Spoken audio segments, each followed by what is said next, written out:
This next unit introduces us to finding what we refer to as either global or absolute maxes and mins.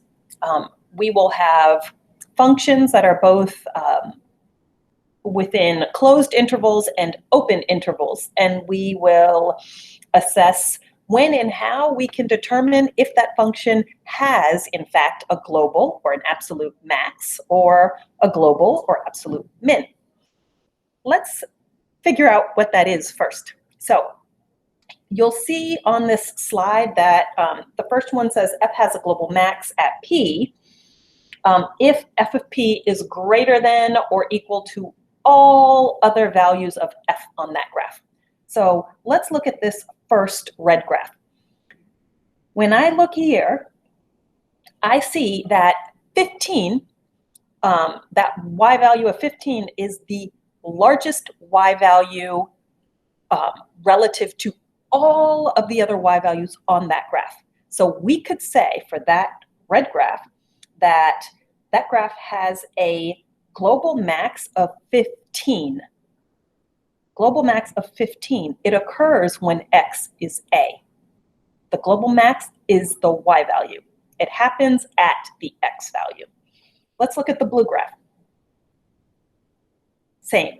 If I see on that blue graph, my global max is 7. It happens also at x equals a.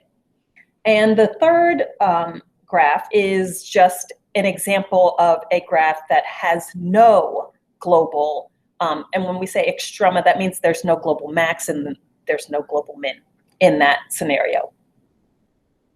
And that's because when we see it, it's increasing and decreasing without bound. All right, so now let's look and identify that same logic with global or absolute mins. And that just means that it's going to be the y value that is the smallest on that graph. So if I look at the blue graph on the bottom, and here we'll see the symmetry. I've got this at A, and then here I'm seeing that I have a global min of -4. -4 is the smallest value, the smallest y value on that graph. And I have a global min of -4, and that occurs at x equals a and b. So it can happen in more than one x value, right? There just can't be a y value smaller than that one. And then here, I think you're getting the hang of this, right? I've got a global min at -11. Happens when x is a. And then that last example is one where there is no global max or min. So this is the last of our existence theorems. We have the IVT, we have the MVT, and here is the EVT. And the EVT is the theorem that tells us if we have a function that's continuous over a closed interval, it's got to be a closed interval. If my function is continuous over a closed interval, that function will always have a global max, and that function will always have a global min. So let's look at, this is our EVT, extreme value theorem. If we look at the green graph, we can see there that I have a global max at 8, happens, I think it's at x equals 0. I have a global min at -2. I don't know what that x value is. But here, this is just an example of where our maxes and mins can occur within the graph, right? The second example, the blue graph, is where our global maxes and mins occur at the endpoints. So in that scenario, my global min is 4, and that happens when x is a. My global max is that number, 13, 18. And that happens when x is b. And then the last one here, we can see that we've got a global min of 2 and a global max at 12. So that's our EVT. If I have a continuous function over a closed interval, it will always have a global max. It will always have a global min. Open intervals are intervals where we have parentheses, or we have for all real x values, negative infinity to positive infinity. So in the next couple of slides, we're just going to do examples of finding those global maxes and mins, if they exist. So we will see algebraically, they're going to be just a little bit different, but how do we find a global max and min in a closed interval? So there are two steps. They're either going to occur at critical points, or they're going to occur at the end points. So here are the steps. Let's do an example, and I think it'll make sense to you. So if we're looking at 1a, we've got this function 3x to the fourth minus 6x squared. That's continuous. And we want to find the global max and min over the interval from -2 to 2. And notice I said we're finding them, not if they exist, because that's a closed interval and that function's continuous. So step one is let's find the critical points. And we know that we do that by taking the derivative and setting it equal to 0 and finding what those x values are. So here I would factor out the 12x, set those two equal to 0, either x is 0, x squared minus 1 is 0. And then we see that we've got three critical points. We've got x equals 0, x equals 1, and x equals -1. So the next thing we do is we're now going to take those critical points and the end points, and we're going to plug them into f of x. F of x. So it looks like this.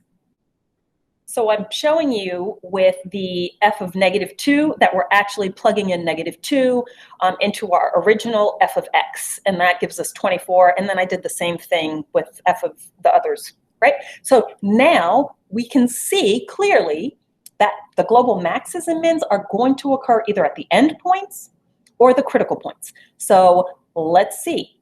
The answer is just whatever y value is the smallest is our absolute min. Whatever y value is the largest is our absolute max. So we know that our global min is -3 and our global max is 24. So we're cheating a little bit, and we're going to use this same problem to find the global max or min, if this has one, now within a open interval. So it starts at -2, that's closed, but it goes to infinity. So let's look at the previous slide. So if we're looking at our open interval, we're still going to locate those critical points, but now we're going to look at, if it's to infinity, we're going to look at the end behavior of that graph. And if it's just a parentheses where it's not inclusive, we're going to look at the y value as our graph approaches that specific x.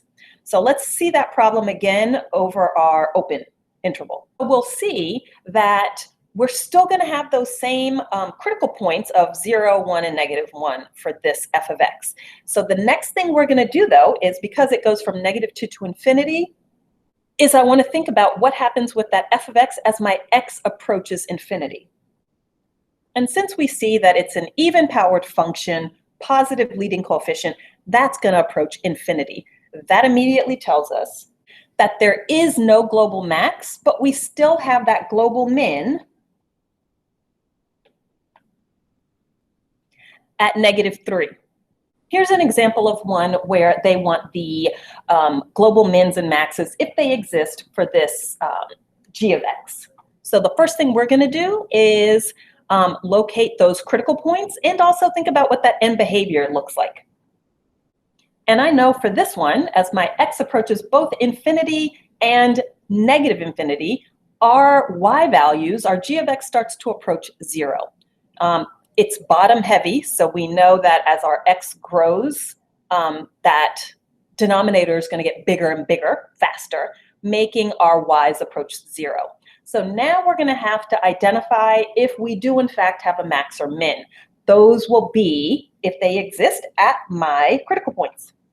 So I want us to be mindful of the fact that this is my g prime. My critical points are where this equals 0 or is undefined. But if we notice, that denominator is never going to be equal to 0. That would make our derivative undefined. And it's just because this x squared could never equal -1. So we're ignoring that part just because that's not possible. So we're going to solve for the numerator equaling 0. So this is my numerator simplified.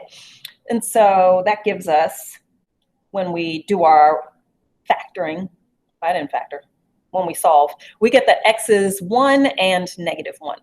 So those are possible absolute maxes. How do we find out? We're then going to go back to the original g and plug it in. So when we plug that into the original g, we see that g of 1 is 2 and g of -1 is -2. And lastly, we just say that we've got a global min of -2. That happens when x is -1 and our global max of 2 when x is 1.